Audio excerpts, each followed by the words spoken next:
Good evening, everybody. Happy to be here. Really excited about this conversation that we are going to have today with Double Dip and Wrong Way. Really excited. We're going to be talking a lot about planning for your hike, planning for your through hike, and travel along the trail.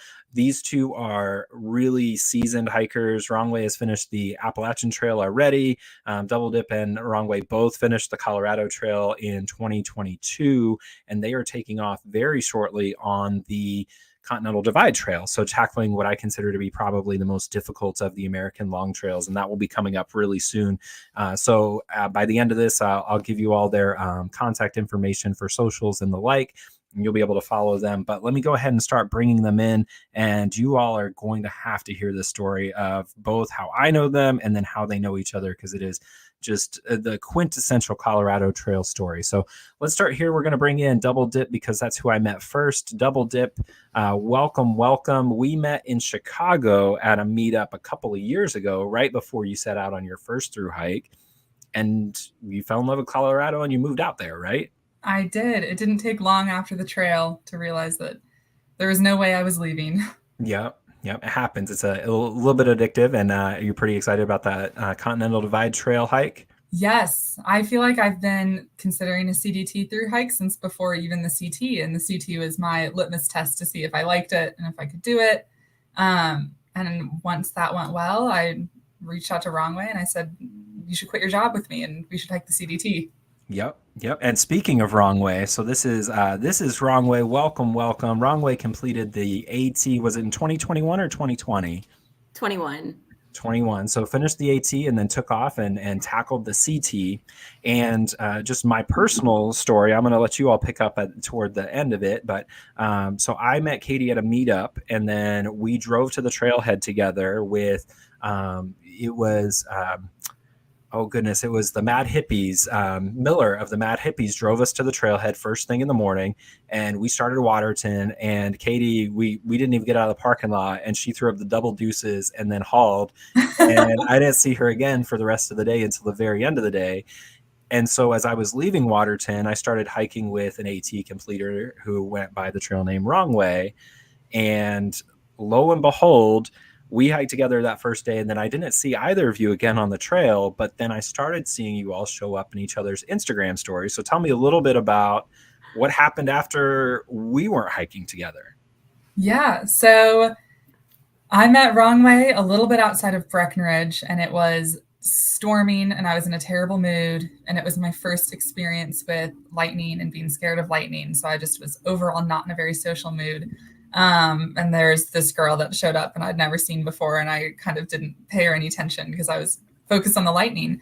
And then we just ended up sort of sticking together for the next week or so. Hiked the same pace, got along really well. She lived in Denver. I said, oh, I'm moving to Denver in a few months. And we ended up splitting apart later in the trail. But as soon as I moved to Denver, I reached out and said, you don't really have a choice in this. We're going to be best friends now. She said, fine. Now, I said fine. She said no. Fine, right? We'll be Remains friends. to be Whatever, seen. Right? And how did the idea to? Oh, go ahead. I'm sorry. Go for it. Well, I was gonna say, Katie has this thing where she doesn't remember people until she decides that they're going to be relevant to her for longer than 45 minutes. And so I met you, Katie, on the first day because I don't actually think we've talked about this. I met you at the beginning of segment 2 at the Platte River because Snackbox and me and Chunks and Lady Scout took a break at the river, and we were just hanging out, and you had already been at the river at that point and you were leaving, but Snackbox pointed you out and was like, that's Katie. That's who I was telling you about earlier. And Snackbox, you'd already told me about her. And I think you'd even said you guys probably would get along really well. And then we saw each other in passing. And then I didn't see you for 5 days. I didn't know that. You weren't relevant. I was there. So it didn't register. Well, one of my favorite things about Double Dip story is that we had met and you had said something. I don't want to say too much of your life or whatever, but there was a knee issue that you had been battling, and there was some story where the doctor was like, "Yeah, give it a try, see if it works," Yes. And so you were taken off on a 500-mile trip through the Rocky Mountains on a questionable knee, I And didn't expect to make it the whole way. I had torn my meniscus right before starting, and the doctor had said basically, give it a try. You probably won't finish. You have to stop if it starts being really painful. And I had put the top of Hope Pass as my unofficial, if I make it here, I will make it the whole way. So I think that was the most special moment to me on the trail, was getting to the top of Hope Pass and realizing, oh my God, I made it to here so I can make it to Durango. And I was actually with Wrong Way when that happened. And I think you were a little surprised when we got to the top, and then I just started crying.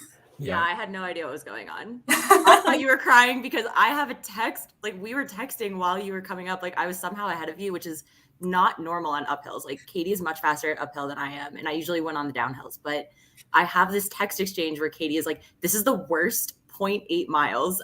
Yeah. We were complaining nonstop. So I thought you were crying because you were like, I did it. I got to the At top of least there Hope was Pass. cell service. It was Yeah, that's terrible true. uphill, but there was yeah, service. that Hope Pass, which for those of you who have not hiked the trail yet, that's what's pictured right behind me. But it is what I consider to be the hardest climb or pass on the entire trail, and it's 3,000 feet of elevation gain over the course of 4 miles. So it is. I mean, that sounds like. I mean, it's crazy. In my measurement, if you get over 300 feet per mile, that's when you really start working up a sweat. So we're talking more than double that. 2.5 times that if my math is correct, but it is intense. So that is a really good marker for you as far as whether or not you're going to finish. And so I can imagine the relief there. And I think that's why they called it Hope Pass, is like you abandon all hope or something, or there's some story with that. I feel like the funny thing with it too is I've hiked plenty of things that are steeper mile per mile than that. And I think the terrain's really loose. So there was about a mile or so where every time I took a step, I was stepping but sliding down half a step. And it just, I feel like the stats don't do it justice for how hard that 1.8 mile stretch was. Yeah, because it goes up a Jeep road, right, for a part of it. Yeah. That's really not great. I was like on my hands. I was like, I was just like, I feel like even though if you're heading southbound on the Colorado Trail, it like kind of gradually builds you up to higher altitudes. But even living in Denver before doing it, I'm just not great at altitude in general. Like I don't know if that's a genetic thing. I don't know if some people are just naturally predisposed to being like okay at altitude and others aren't. I'm not good at altitude. And so I think Hope Pass was just like a real struggle for me, just mostly based on like the elevation for sure. But like, just like Double Dip was saying, like I have done steeper climbs. That one still was horrible. And I think the altitude was not ideal. You know, the first time I had done Hope Pass was my first time out there on the CT, and I was doing the loop. And so I was going the other way, and it's super steep. And I remember grabbing pine trees and pulling them up, or pulling myself up the pass because it was so steep at certain points. But then when I was coming down, this is one of my favorite stories. Like I was coming down that part that you were talking about, Katie, and I first saw two labs, like a yellow lab and a chocolate lab, running up. And then there was this woman who was running with them, and she was running up the hill faster than I could have rolled down it.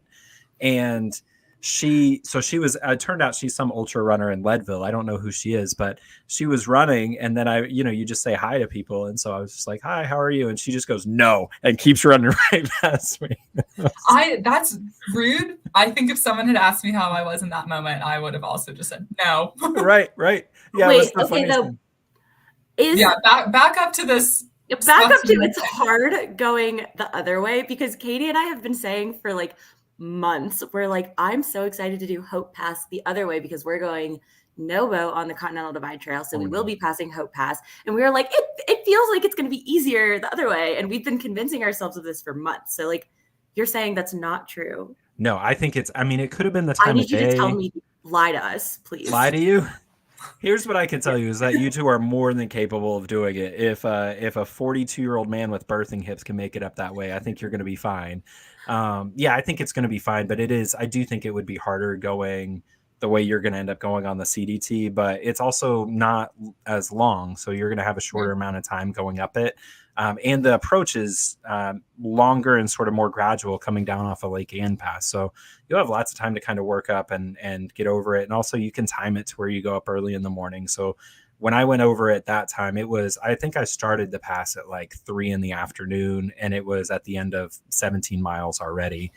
So it was one of those tougher ones. But details, actually, she commented here that she fell, slipped down on the other side of Hope Pass, and just, I mean, we spent probably half hour looking for a camera that rolled down the Oh mountain. And no. yeah, it was on her hip belt, I think, and sort of slid off. And this was back when we had first met, and I was, it was one of those things where I was like, I have to find this camera. We are not You leaving have to be without this. a hero. Yeah, have to be a hero. And 2 kids later, it turned out it worked out for me, right? So speaking of planning or looking ahead to the hikes, so a lot of the folks that kind of come my way or sort of find my videos do so because they're preparing for a hike. So a lot of folks are brand new. They're where you would have been 2 years ago, double dip, or wrong way where you would have been. The AT was your first big hike, right? Yeah, it was my 5th trip ever. I had actually never done longer than like a weekend before the Appalachian Trail. So Wow. Yeah. So weird that's, I times. mean, really great sort of representatives of sort of the target audience that we're speaking to right now. And so as you're looking ahead to a hike like this, let's start with just, are there any things that you wish you had known starting out or getting ready, or any things that you spent way too much time attending to that turned out to be sort of fruitless? So what would you say to people who are planning right now, either where's the best place to invest their energy or worst place to invest their energy? I think Madeline and I, or Wrong Way and I, encompass very two separate philosophies on planning when it comes to a through hike. I am a very anxious person, and I like knowing everything that's coming my way and controlling everything that I possibly can control about it. So, Snackbox, I actually found you because I was using your videos as a resource to prepare for the CT. And I was doing that by watching your daily videos of what each segment looked like, because I wanted to know what every inch of the trail looked like. I wanted to know what towns you went to, and then I was going to go to those towns. And I had this Excel spreadsheet listed out where it was every day, and then the mileage I was going to do that day, and then the notable things I was going to see that day. And at the end of day one, I realized that I already was not camping at the mileage marker that I thought I was going to for that day. And that was a little bit of a wake up call for me about how there's planning, which is smart, and you need to know the generic dangers and the generic risks and things you need to know. But if you over plan, it's kind of just a waste of time, because you're going to surprise yourself with what you're capable of doing in one direction or the other. And you're just not going to be able to prepare unless you've hiked this specific trail many times before and kind of know exactly how it's going to go already. Oh, I think that's spot on. I mean, I think that it's tough because, there's this balance. I'm also a pretty anxious person and like to have everything sort of dialed in. But, the thing is that a lot of times those plans can get bumped off trail right away. I mean, for you, stopping early the first day, if you had, say, reserved hotel rooms along the way, that puts a lot of pressure on the entire hike moving forward. And then, well, the funny thing was I went further than I thought I was going to the first day. So this was my oh first, yeah, Colorado Trail is my first backpacking trip. And you don't really realize how far you're able to hike until it's all you have to do all day. So I was looking at the numbers and I'm like, well, there's no way I'm going to be able to hike more than 15 miles in a day. I've never walked that far before. And then it's 2 p.m. and you've already gone 15 miles. And right. you're like, okay, I'm bored sitting here. I'll just keep going.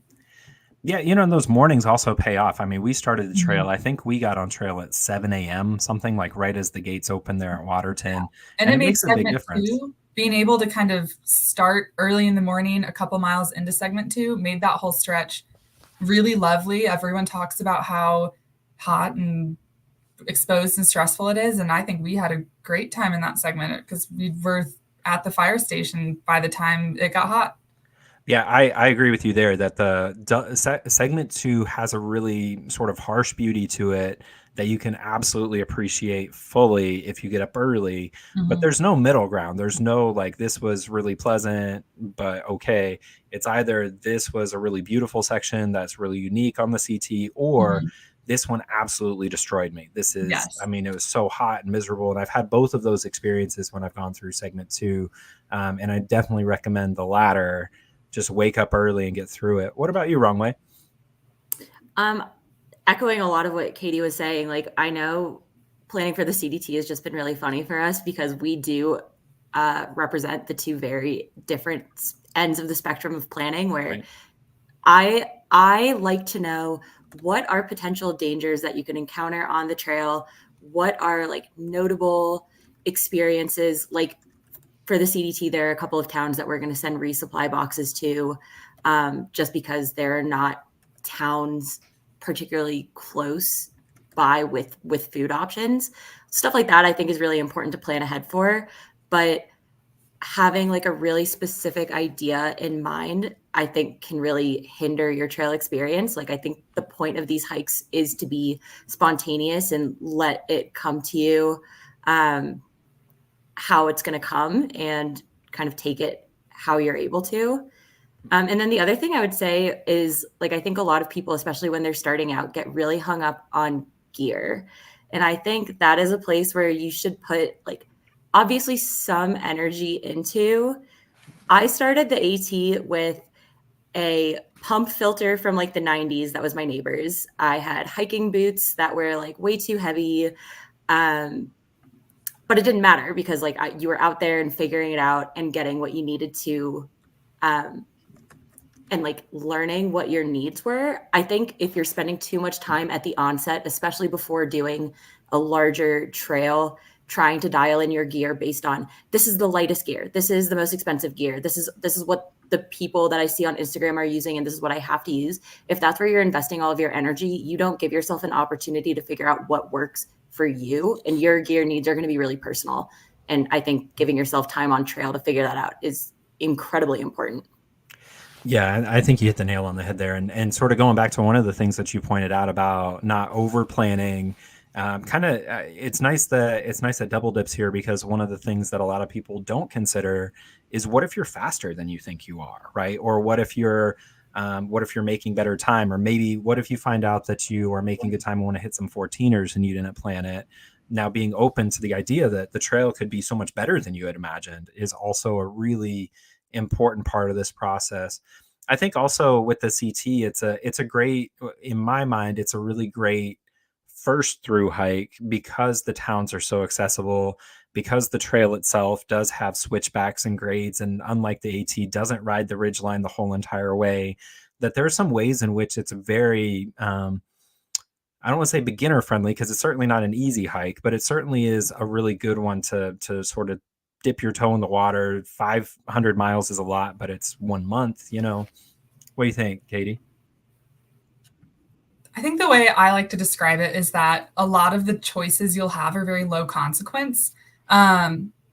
So it's very choose your own adventure. You can kind of approach it any way you want. You can send boxes to the towns if you want, but if you choose not to, almost all of the towns, I want to say all, but I can't think of any that don't. They have really good grocery stores, and the hitches are for the most part fairly easy. And if you choose to go collegiate east or collegiate west, they're both lovely. And it's a great way to kind of test what you want without ever having a choice that you make kind of come back and really harm you in some really negative way, because it's all pretty great no matter how you approach it. Snackbox, you heavily disagree with the collegiate east versus collegiate west. Absolutely, okay, 100%. I actually also disagree with that, but it's not going to kill you. You're just going to miss out on some really good views. Yeah. You're going to trade really good views for 3 of the hardest climbs on the entire trail and 0 views. And you've got the Harvard Lakes. Those are nice.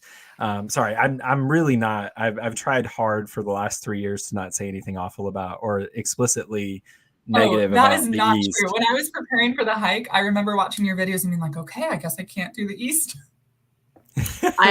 Our first conversation, because like I approached the Colorado Trail the way that, like I was saying, like I researched what dangerous animal encounters were possible and like how to prepare for lightning. But other than that, I didn't do a whole lot of like, what is every town going to be like? What is every segment going to be like? I didn't do that. And our first conversation, like I think like the third thing out of your mouth was like, make sure you do Collegiate West. If you're undecided, that's a bad idea. Don't even bother with it. That was like the first thing you told me. And then something about a yurt in the San Juans. Those were Yeah, like your there's a two it's a tips. the yurt one is about the water source near there. That's one of my favorite tips because it's not in any of the guidebooks or anything. So, but yeah, it's the East is the thing is the West is San Juan's are my favorite, right? So Mullis Pass at mile 411 to the end. But if you told me that the West you thought was more beautiful than the San Juans, not that they have to be in a competition, but the West competes easily. That I Yeah. wouldn't argue with you. But if you told me the East was even in your top 10 of the favorite segments, then I would immediately Baker Act you, have you sent to the hospital. And no, I'm just kidding. That's way too harsh. But But and the irony is I'll be hiking the East this summer. So I mean, I'm on, it's just really hard. It's really, really hard. Um, Way one harder than the thing, West. Go ahead. not to necessarily push back, but I think I would always recommend someone goes west because I think if you hit the west and the east on its best day, the west is better. But Wrongway and I talk a lot about how we both hated Cottonwood Pass and we had a horrible experience on it that day because we both happened to hit it on a day where there was really bad thunderstorms. Yeah. And it was really scary and it was like not a fun day. And I think if I had known it was going to be those experiences, I might have gone east. So even if you pick the better option or the more scenic option, it's just every day on the trail is so different. And that's why I feel like it just doesn't. Yeah, it's a yeah, it's I get it. I think you're right for that one moment. Now here's what's interesting is when I did the loop, Cottonwood Pass went a different route. So that led to a whole misadventure that that was a whole separate story that we'll talk at some point. But Melanie here has finished the trail recently, and we had been talking. She had been mentioning maybe going back to hit the East, and I strongly recommended going on a different hike or doing the West again. So this is just a joke. I'm a terrific hiker, and I had a lot of fun. I actually met her for the first time heading up that last climb by Cottonwood Pass. Had this great big red rain cover on her pack, and terrific hiker, and I hiked with her after that point as well. I also wanted to point out here that Elderberry, Mobby Cat is Elderberry, and said that she met you yesterday, and she's one of my favorite people out there in the Centennial State. Yeah, it was so great to meet you. We went to an Alda West Ruck event. It was really great. There were a lot of really fun speakers there. But really, it's always just great to get to talk to other hikers. Yep. And, I actually, speaking of thunderstorms, so Elderberry and I met on the top of the 10-mile range right there between Copper and Breckenridge. And we both had to run off of the mountain because of a hail and thunderstorm that came through. And all I remember is it just pelted the back of my ears the whole way down, just like hail clumping me. But yeah, the thunderstorms can be scary. And so, yeah. So we've got Steve here has taken some good advice here. He's going to go west, go west, young man. I want to go back up here. So this is Tangent Trails. His trail name is Hashtag, and he is currently in the middle of a Washita Trail through hike. And so he's mentioning here he's not going to carry more than 6 days of food and is a little worried that he might not make it between stops. There are a few of those, as you all know, from Highway 50 right there at Salida all the way to Creed. The Creed turnoff is, that's looking at about 100 miles or so between points. So it can be a legitimate concern for folks. What kind of advice would you give to a hiker who is certainly capable? He's out there crushing the Washita Trail right now. What would you say to him about the food supply situation, or how would you approach this? What I did coming out of Salida was I just did a 2-day resupply and then stopped into Twin Lakes and did another resupply there. So I kind of shorted myself a little bit and just split it up and had like a couple of clunky days. But that way I wasn't carrying an excessive amount of food and didn't feel like I was ever going to run out. But also just like, I think the Colorado Trail does towns really well. Like I never felt that there were any huge stretches that were without like with too much distance that I didn't think could be covered if you were doing like a 15 to 20 mile average day. So I don't know it depends on what your daily hiking averages. And I think that's really factoring into the question that you have. But other than that one section, which I would suggest that you just stop into Twin Lakes. If you're going west, that's along the Collegiate West area. That's what I would say. Something that I find to be helpful, maybe it's not the healthiest thing to do, but it's just like extreme discipline when it comes to my food. I've gotten in situations before where I'll have planned out the food that I have for each day, but if I get really hungry one night, or if I'm just bored, I'll kind of go in and I can justify eating my snacks for the next day, and then that kind of turns into eating my lunch for the next day, and then I find that I'm just running low on food. So just trying to be really disciplined about knowing how many days you'll be out there between resupplies, knowing which food is for which day to some extent, and just making sure you leave enough food. And then I always have one sad oatmeal packet that I toss in as well because it's lightweight. I don't want to eat it ever. And that's sort of my emergency. I'm out of food, but I have oatmeal. Mine's a bag of almonds. It has not been touched since 2021. I need to just throw it out. I won't. But it's a 3-year-old bag of oatmeal. It's probably disgusting. bad at this point. It's raisins for me, but same. Yeah, I have one thing that's extra. And I put all my food in separate bags for each day for exactly what you're talking about. There's that experience of bonking, which is, I think it's the medical term would be like low blood sugar, but it's when you're so ravenously hungry, you're just shoveling everything in and you have very little self-control, which is a normal occurrence for me, no self-control. But I think that I'll also say two things about this if you're worried about distances. I think one, it'll be fine.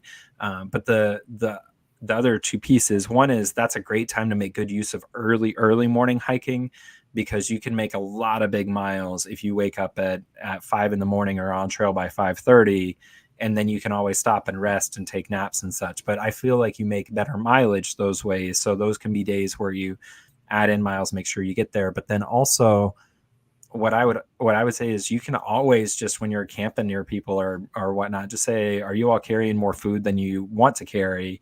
And people will be thrilled, right? And especially if you still have food, it doesn't look like you're sort of begging for food. You just say, hey, listen, if you're looking to offload any weight, then I'll carry some food for you. And people will share that. I've seen people who've done whole through hikes where they don't take any food past the first day and they just mooch the rest of the way. And they end up eating better than anybody else. It's pretty funny. And day hikers Double Dip's too. getting some ideas, huh? I know. Yeah. Maybe I'm not bringing food on the CDT. Madeline, do you have any extra food? Yeah, this is how you die in New Mexico. The CDT is not the same creature. A little bit. I'll be eating rattlesnakes out in the desert, like a burrito. Oh. Those are survival skills that neither of us have. Yeah, that is. Oh. I mean, something about reptiles and just eating reptiles just grosses me out. And I've had like alligator before. I don't know, something doesn't sit well with me. Bill has a great question here. So Bill, if I'm not mistaken, just mentioned he'll be hiking the trail at 64 next year, which is, I think actually 64 is a great time to hike it for a lot of different reasons. And I've seen so many folks who are successful, mostly because at 64, you listen to your body, right? Yes. And you know how much you can push. And sometimes a lot of folks who are 64 have a longer itinerary and maybe a bigger bank account. I don't know your situation, Bill, but what I can say is that 64 is a terrific age to go out there and really crush some miles and have a great time and meet some folks. But what would you say to his question here about ditching gear on the hike and what you would weed out? I can speak to the things I sent home, but first I will touch on, I feel like everyone I saw finish in Durango was either below 30 or over 55. Like it seems like there's this big swing of like, probably just due to free time. So I think 64 is a great time. You'll be in great company. And then the things I sent home, I went into it with a knee injury. So I went in pretty judicious about the gear I was bringing. I really did not overpack. But I sent home my bug spray, which I know that might be controversial, but I just didn't use it. I wouldn't necessarily recommend doing that. I am whatever blood type just doesn't really get bitten by bugs. So people around me were using bug spray. I sent home a pair of liner socks that I had brought. Really, I found myself sending home things that I had seen online as little hiking hacks that I thought might work for me and then didn't. I sent home my little sawed in half toothbrush and bought just a regular toothbrush. And I think that was pretty much it. Just a lot of little hacky type things that just didn't end up working for me personally. What about you, And I Wrong Way? think kind of going off of that too, like I'm again like hesitant to tell anybody what they should or shouldn't bring because what I might find unnecessary, you might find really helpful.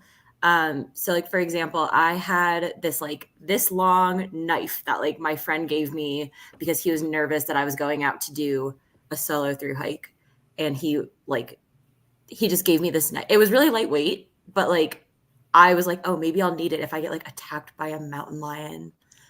I'll let you know that I never once saw or got attacked by a mountain lion.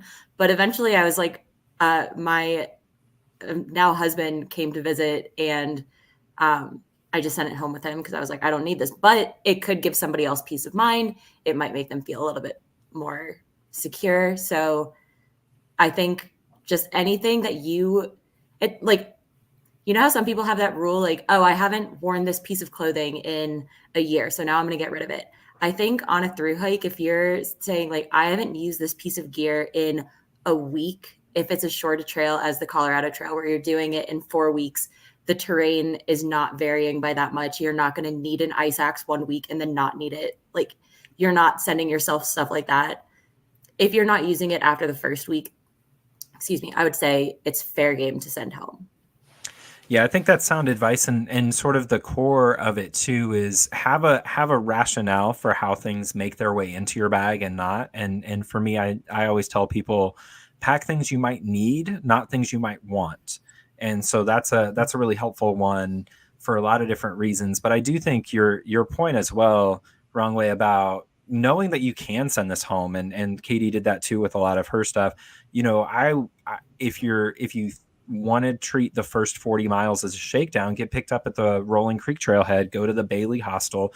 Those folks, I think it might be called, there's a different name for it now, like the Two Rivers something, but every story I hear about those folks, they are welcoming and kind and supportive and help a lot of folks. And especially if you end up there, a lot of folks end up there because they're not doing so well. And these folks have been just angels to everybody who stops in. So go support them and then send stuff from Bailey. So try out the first 3 days, get to Bailey, and then ship home a bunch of stuff if you're not using it.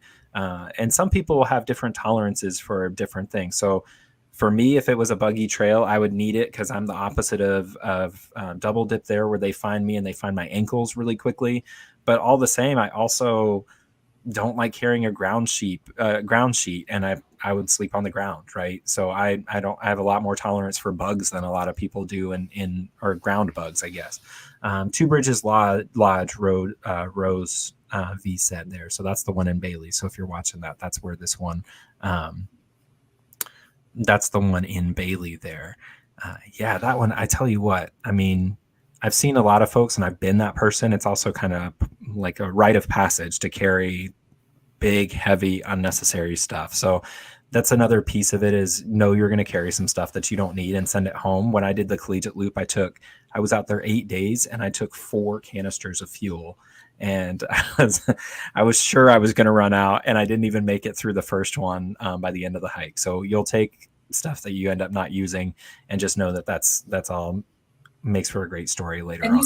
you start to learn what things that are big, heavy, and unnecessary that are very necessary to you. I know Wrong Way and I both carry pretty objectively heavy, unnecessary sweatpants, but we just really love putting on sweatpants at night. And I carry a lantern so we can play cards at night. And I have a tripod and a little down hood to stay warm in the morning. And I feel like you start to learn what things are unnecessary to survive, but are necessary to actually enjoy your time on the trail. And then you won't mind carrying them because they just make you happy.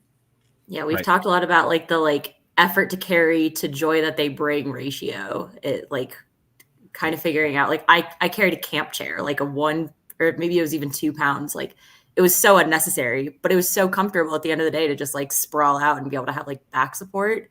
I'm not doing that for the CDT, but like it was fun to have for a couple of weeks there. So again, it really is just like up to personal preference and what you think is going to make your experience not just something that you're getting through, but something that you're having fun with and would do Yeah. again and would recommend to a friend, instead of just being like, yeah, I did it, but it sucked the whole time. Like, that's not worth it. We both bring like 2-pound photography setups. We both bring 2-pound bear cans the whole way for the CDT. And I don't know, I feel like a lot of becoming more experienced as a hiker is learning that lightest is not necessarily best, and it's what's best for you is what's best.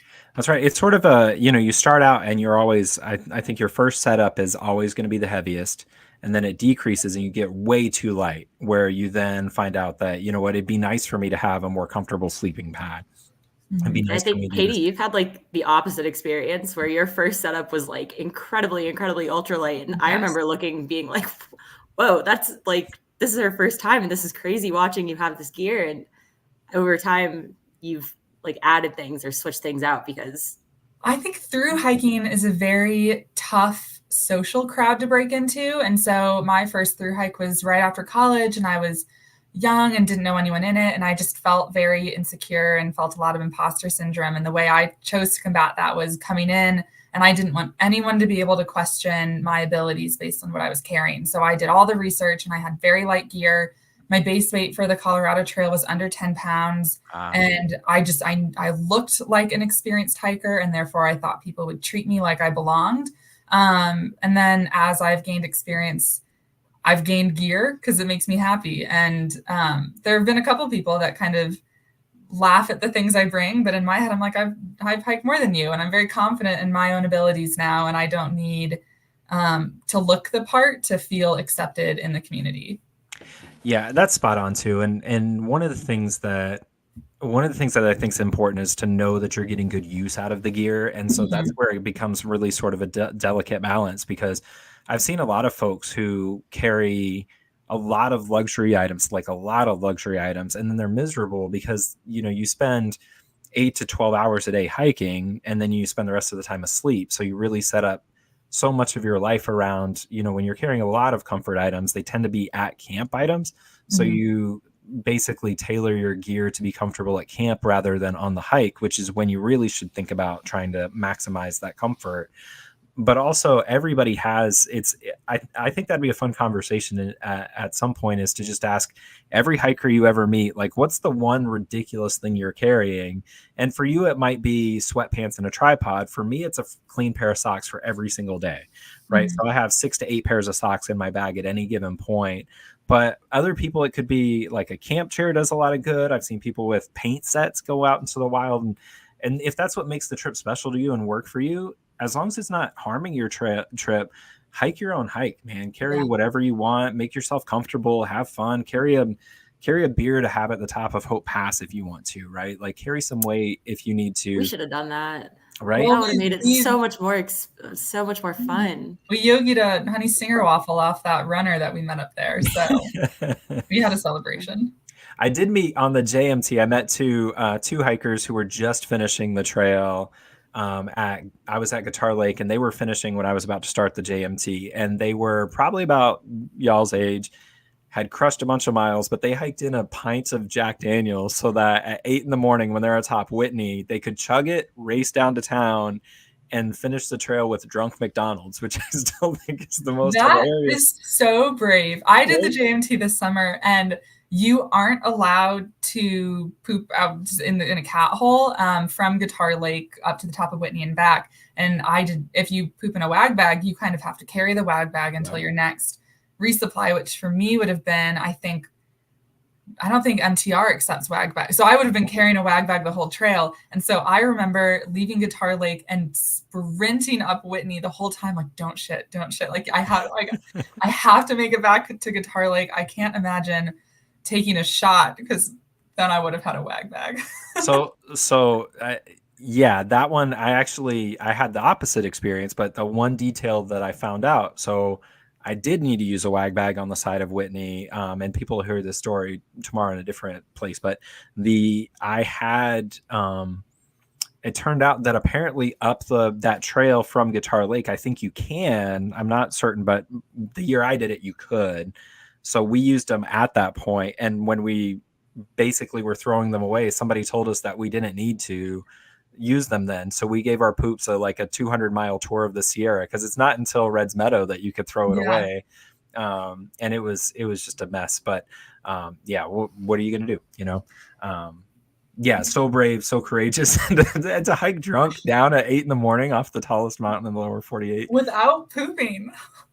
Oh, they might have. I don't know if they pooped or not. I just know Okay. that I know that when I was getting to the top, they were coming the other way, and they absolutely were wasted. They were they were doing this number down the trail and yelling, and it was pretty terrific. It's a good memory to have. So I want to pivot our conversation just a little bit. What I want to mention to everybody who's here, if you'll stick around till the end, I've got a special announcement. This is a kind of a big deal for me. It's a big special announcement. It has to do with the Colorado Trail and that east route that I had mentioned earlier. And so stick around for that. Make sure you don't peace out too early. But I want to cover here. This is a good question. We've got a couple of people who've asked about best campsites, which is always a tricky question, because right now, if you are in the Instagram sphere, a bunch of people who take photos of themselves in yoga pants at mountaintops are getting blasted for giving away their location of certain hiking spots. So there's a lot of debate about whether or not you should even discuss these. I personally think that campsites, especially in a situation like this, are probably okay, because you really want to consolidate where the impact on the earth is. So if you find good spots that are already established, I think that's fine to share them, and they even have them in the data book as well. So I don't think that it's necessarily a problem to point out good campsites in this context. You might disagree with me, but if you don't disagree with me, do you have any sort of must camp at spots that you think you would recommend to Ben and others who are taking off soon? This was something that in my pre-trail anxiety panic of learning everything I could, I tried to map out the best campsites. And it was one of the things that I ended up finding out that it just didn't matter. I think someone said this in the comments, but the best campsite is the one that is there when you are ready to go to bed. So there were plenty of times I would walk past campsites and think, oh, that's stunning. I wish I wanted to stop now, or it would be really early in the morning. And I'd think, if I'd gone another mile, this would have been pretty. But really, I just found myself wanting to stop when I was tired. The only ones that stick out to me were in segment 2. There is that one campsite sort of exposed on that ridge, if you know what I'm talking about, maybe 2 miles into segment 2. And I think there was a threat of storm the night that we were there. So we didn't feel safe pitching a tent there, but that would have been really beautiful to watch the sunrise come up.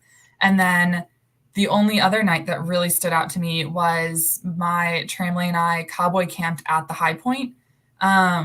It was very unplanned, and we had no water, and so it ended up being a little dry. But that was the best sunrise I had on trail, and I was the first one out of camp that morning, so it was crazy to just look back up at the high point and see all my friends silhouetted against the rising sun, just packing up their stuff. And that is one of my favorite memories from the whole trail. That's dynamite. What about you, Wrong Way? There are only a couple of campsites that I can think of that, like, I would say make sure you plan around them. For example, like the day we did Cottonwood Pass, we ended up at a campsite at like around Tin Cup Pass.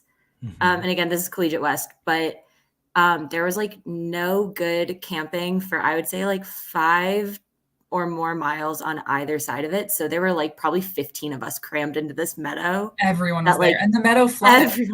Yeah. I was in the flood zone. It was not fun. I was out of it. Yeah. Which is crazy because I got there earlier, but it's fine. It's fine. I just picked the wrong spot. But like that is one that I like. Tin Cup Pass, you'll know it when you get there. There's just this large swath of land. It's flat, lots of good spots. I would say to camp there. Going up to San Luis, there's a 14er San Luis that you don't have to summit. It's 3 miles cumulative to go off and do it. You should do it if you want to. Like I didn't do any other 14ers, and I wasn't really into doing 14ers until after I did this trail, but I made sure to do San Luis. Beautiful, beautiful. There's a campsite that I stayed at like 1.5 or so, maybe 2 miles before. It was just this like really flat spot. where you could see the valley like behind you, and on the other side you could see the summit. It was just so beautiful. Got to watch the alpenglow in the morning as I was summiting. It was just really beautiful. And then I guess another thing, in the San Juan section, I was a little surprised that there were not designated campsites, kind of because of what you were talking about, Snack Box, with like, you kind of want to concentrate people. To me, especially in those higher alpine environments, I thought it was very strange that there weren't spots that people were supposed to be like corralled to. But that area is definitely like, figure it out, build your own campsite, which is like great if you're kind of spontaneously figuring out the end of your day, but also a little stressful if you're trying to minimize your impact on the mountain. And if you have the far out map, people are really great about leaving comments on waypoints if there is a good spot to camp. So usually my routine in the morning is I'd wake up and I would scroll 25 or whatever miles ahead from where I was, and then start clicking on the pins and just seeing if someone commented something about, oh, there's a lot of flat land here for a couple of tents. And then my friends and I would just agree, all right, this mile marker looks like there's going to be tent sites when we get there. So that was a really helpful tool to help plan mileage. Yeah, and that's really it. I mean, I think there are two ways to think about it too, that there are, you know, both of you use the phrase plan around, right? And so if there's a campsite that you think would be really beautiful, you can plan around it, which means you sort of anticipate hiking longer than you might think normal, or you might hike normally, or you stop earlier than you might normally. But I think there are a handful of those that you can find. And typically for me personally, I love high alpine lakes. And so that Tin Cup Pass was great. I camped there way high enough that I was like gasping for air throughout the course of the night. I'd wake up and be out of breath. And then there are other spots, Cataract Lakes, I really love, but that's one where you don't have to camp there. You can also, it's just as beautiful to sit and have lunch. So I will say though, if you camp there, there is a big family of moose that hang around the area. So you can wake up and watch the moose bathing in the lakes. And that's a really, the Thompsons. Yeah. No, I'm just kidding. They're not really the Thompsons. No, Mr. and Mrs. Thompson. Yep, And then little Joey. Joey, that's the, don't give him a muffin. That's that's an important thing I learned as a child. Becomes a real issue, a real hazard there. One trade-off that I've struggled with a lot, I didn't struggle with it, but I thought about it sometimes, is for me, the perfect campsite is very flat and very shaded with a lot of trees around. So the wind doesn't really get to me, maybe a little further away from water so that it's not as cold and it's less buggy. And it just stays more temperate throughout the night. And if a storm rolls in the night, I'm protected. But then what I want to see is a very exposed, open campsite by water because it's the most beautiful. So it's kind of this trade-off between your most comfortable sleep experience and the most beautiful camp experience. And I'm someone who I really struggle with sleep. So I tended to lean towards anything that'll just get me to sleep through the night. And then the next day I'll hike to the pretty part. Was sort of my train of thought. Yeah, absolutely. And, you know, Scott actually points out one of those spots there, this segment 27, right, as you're getting close to Taylor Lake, there's that, it's just as you're, if I'm thinking, Scott, of the right spot, it's just before you hit the Indian Trail Ridge. There's a spot where you sort of look out over the expanse, and it's just incredible. It could even be Indian Trail Ridge, but you're hitting the nail on the head there, Double Dip, that, you know, the irony is the things that make a campsite beautiful are also the things that can make them uncomfortable or not a great campsite, right? And so it's really a balance at that point. And maybe I like to plan around maybe one or two spots that I'm like, I've always wanted to camp there. This looks really great. And then there are other places where it's just the best campsite is the most flat one, because I've had a lot of issues recently where I choose a site because it's convenient, and then it's got a little bit of a slope, and I spend the whole night climbing back onto my sleeping pad, you know? So that's a really tough one. One tip, this isn't like don't do this all the time, but I found myself in that like sloped situation way too many times. I would put like some layers of clothes under my sleeping pad on the side of the slope to kind of level it. Like, it's not perfect, but if you do find yourself in that situation, like something to lay it on so that like it has a little extra support. Just I've had good luck with like the backpack. You kind of wedge it under, and that way, if you can kind of create enough of a flat or V area where you kind of get hung in there, absolutely, that's a great tip for folks. And I don't think I've ever heard that anywhere, so I'm glad you shared that one. Wrong way. That's a helpful one.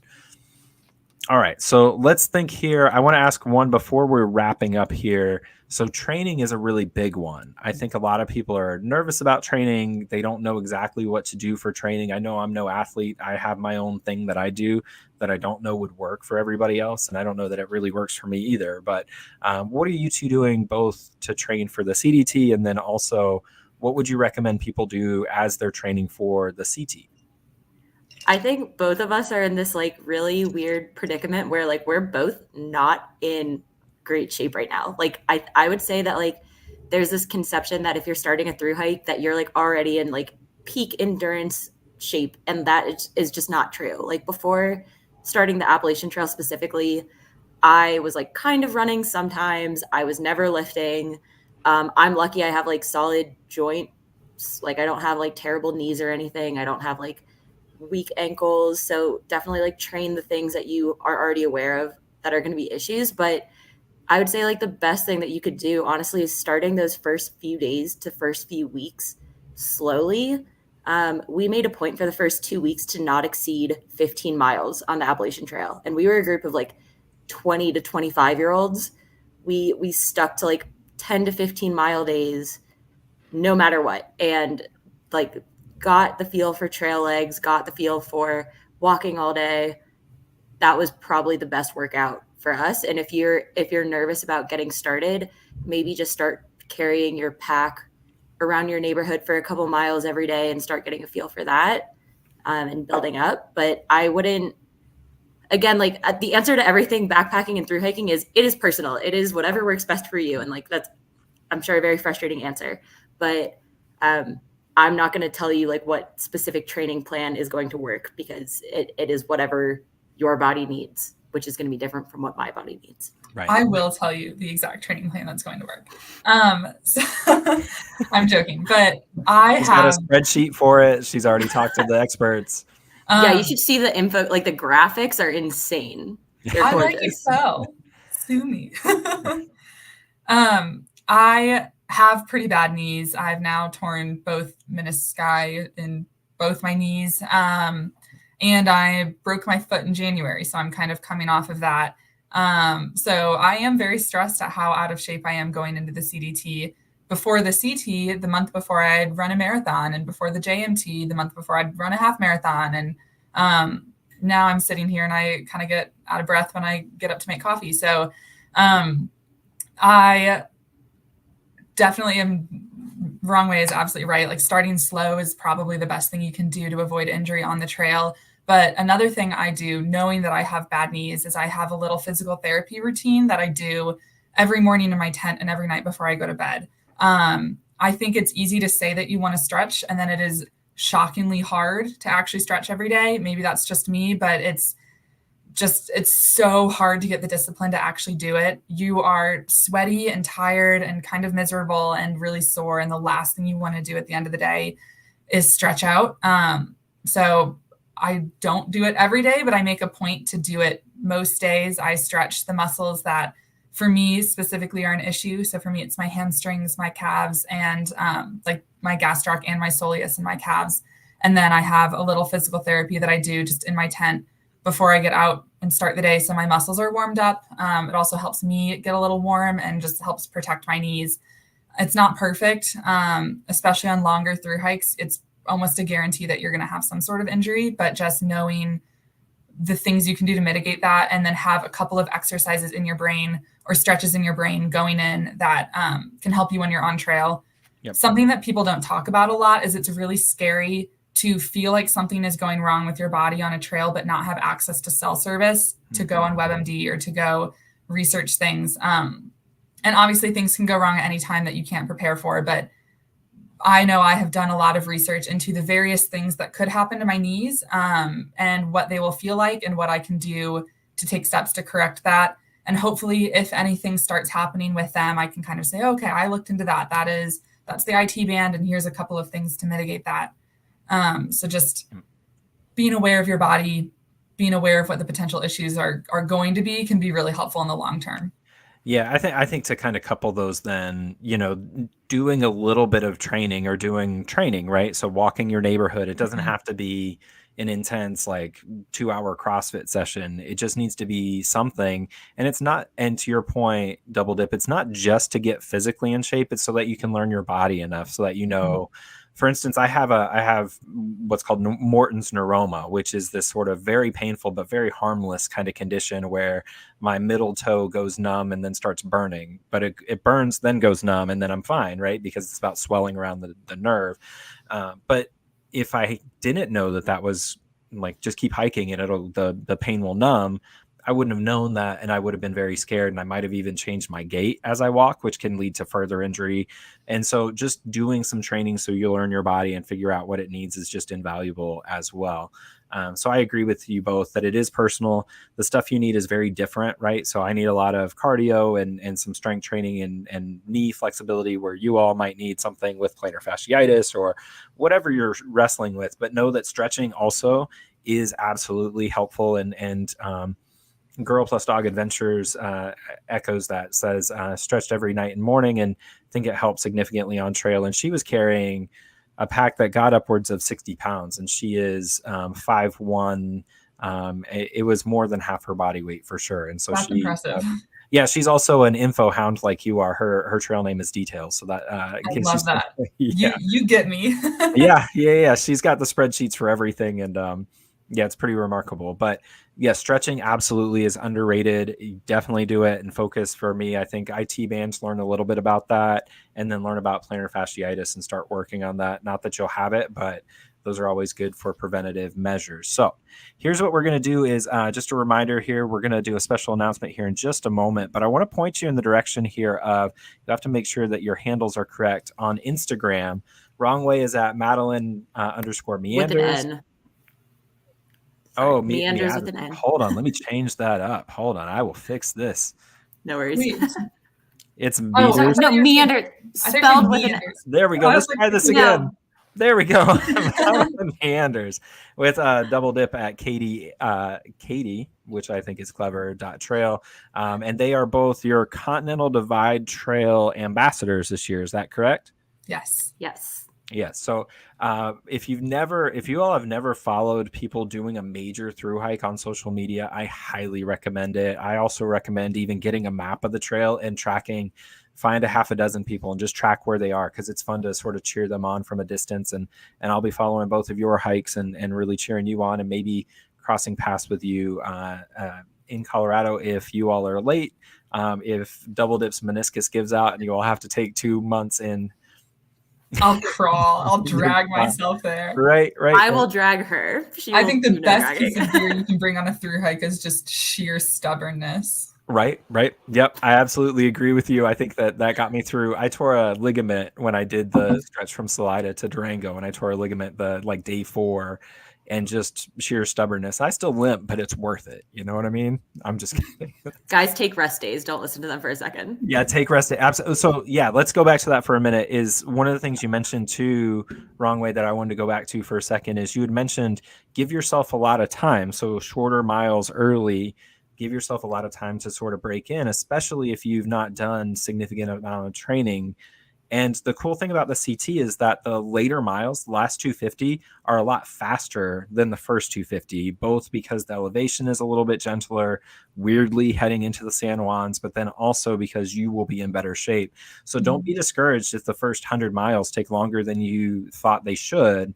That will work itself out if you keep going and make sure that you don't get hurt, but it won't work itself out if you develop an overuse injury by the time you get to Breckenridge as well. Yeah, like give yourself a day in town to actually rest. Like there was one time again on the Appalachian Trail where I tore my quad, or something happened with my quad. It was very fun coming down Mount Madison. And I had to take 3 days off in the town of Gorham. And it was very frustrating to just sit there. And it's a very cool town. I actually really loved it. We stayed at supposedly like haunted. It was haunted in some way. It was they made us watch like the TV show where they had ghost people come in. It was very fun, very normal. But I had to take and I had to take 3 days off, and it was really frustrating because we were in New Hampshire at that time. We're most of the way done. But like even then, having to respect like your body is not just going to fix itself if you keep pushing it. Don't outdo your body. Like if you need to take a rest period, please do that. Yep. Please do that. Absolutely. And also, thank you. Yep. And time is absolutely the most valuable thing you can give yourself. So don't rush it. Don't, I mean, really and truly, if the times that I've had to bail on hikes have almost exclusively been because I've run out of time in one way, shape, or form. So give yourself as much time as possible, over budget that, and don't push it. And if you can't afford to give yourself a really generous timeline, you're not going to go wrong hiking in Colorado. So hike the distance you can hike and don't get hurt as you do it. All right. So before we say goodbye, so this is the big announcement, everybody. Let's talk this one up. So if you've been following me at all or know anything, I know a lot of folks here are my people that I would consider my friends here in the chat. So I'm grateful for all of you. Here's the deal is that I've been sort of working through quite a bit of these existential crises and figuring out what I want to do with my life. And I'm still not quite sure. But what I did figure out is that the Colorado Trail is 50 years old this year. And I've kicked around this idea for a long, long time of hiking the trail using only gear that was 50 years old. So buying old gear off of eBay and seeing if I could make that work and sort of documenting the whole experience. And as you all know from YouTube, I like filming things and editing. And so what I've done is I've established a partnership with the Colorado Nonprofit Development Center. And so I will be working hard to fundraise in the next 4 or 5 months so that I can hire somebody to do the editing. Since I'm not super skilled at that, I want to make sure that it's really good. And so I'm looking currently for sponsors. So if any of you all in the crowd know people with businesses that might be interested in contributing to the cause, I'm starting there rather than hitting up individuals just yet. But I'm very excited about it. It will be sort of my life for the next 4 or 5 months as I'm really hitting the pavement, doing some fundraising, and then putting out a documentary that benefits a really meaningful nonprofit there, Denver-based nonprofit, and really trying to get this whole project off the ground. Angela asks if I'm going to wear cutoffs.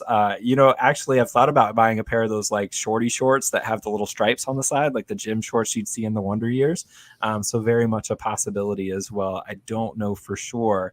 But basically what I'm saying here is I'm looking forward to documenting that with you all, and I'm looking forward to seeing many of you out on trail. But I will also be going Collegiate East because that was the original route.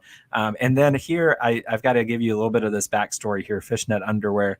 So I bought a catalog. It was Consumer Reports Hiking and Camping Gear 1974, like best gear.